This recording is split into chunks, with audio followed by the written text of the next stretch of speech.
बहिनी घर घराने बता पठायऊ नाना दिया बिसरी गयऊ हो। बहिनी घर घराने बता पठायऊ नाना दिया बिसरी गयऊ हो। हाट से लिहलऊ सुपारिया रंगाई डालेऊ हो। हाट से लिहलऊ माई सुपारिया रंगाई डालेऊ हो। बहिनी फिर से नेवता दाई आवा ननद हमारी आवाई हो। बहिनी फिर से नेवता दाई आवा ननद हमारी आवाई हो। नाउन फिर से नेवता दाई आवा ननद हमारी आवाई हो। आगे आगे आवई घिउ गागरी पियरी गहाबरी पियरी गहाबर हो। बहिनी डोली चढ़ी आवथी नदिया ता पीछे नाना दोई आई हो।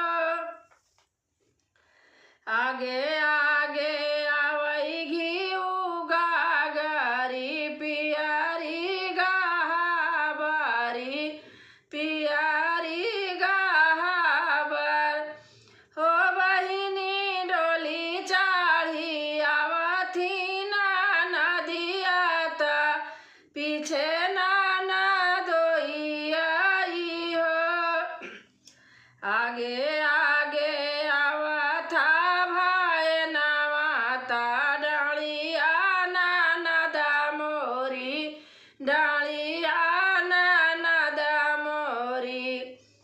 आगे आगे आवथा भाई नवाता डालिया ननद मोरी हो। बहिनी घोड़ा चढ़ी आवई नाना दोइया ता अपने आंगन बीचे हो। बहिनी घोड़ा चढ़ी आवई नाना दोइया ता अपने आंगन बीचे हो। आवऊ नाना नदी गोसाई तू बाड़ी ठाकुराइनी बाड़ी ठाकुराइनी हो।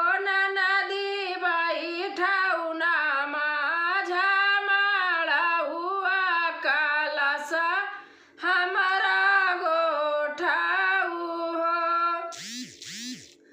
आवऊ नाना नदी गोसाई तू बाड़ी ठाकुराइनी हो।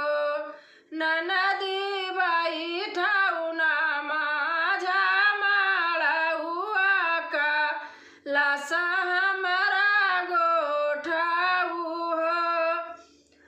गोठा बाए भौजी गोठब कलश तोहरा गोठब कलश तोहरा गोठब हो। भौजी ले बाई दोनों हाथ का कंगना कलश तोहरा गोठबाई हो।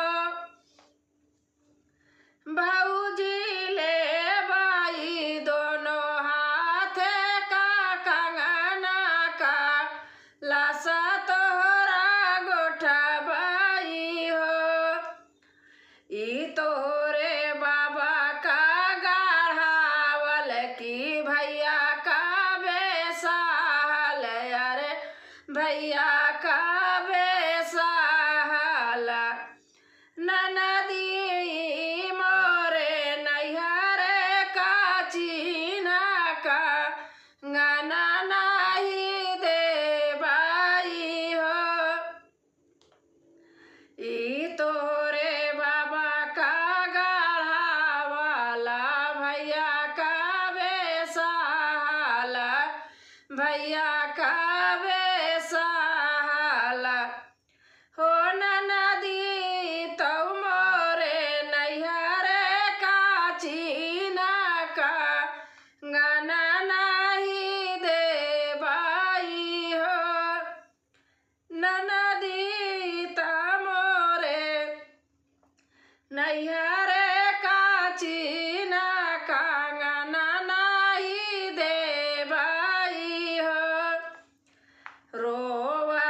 सत भाई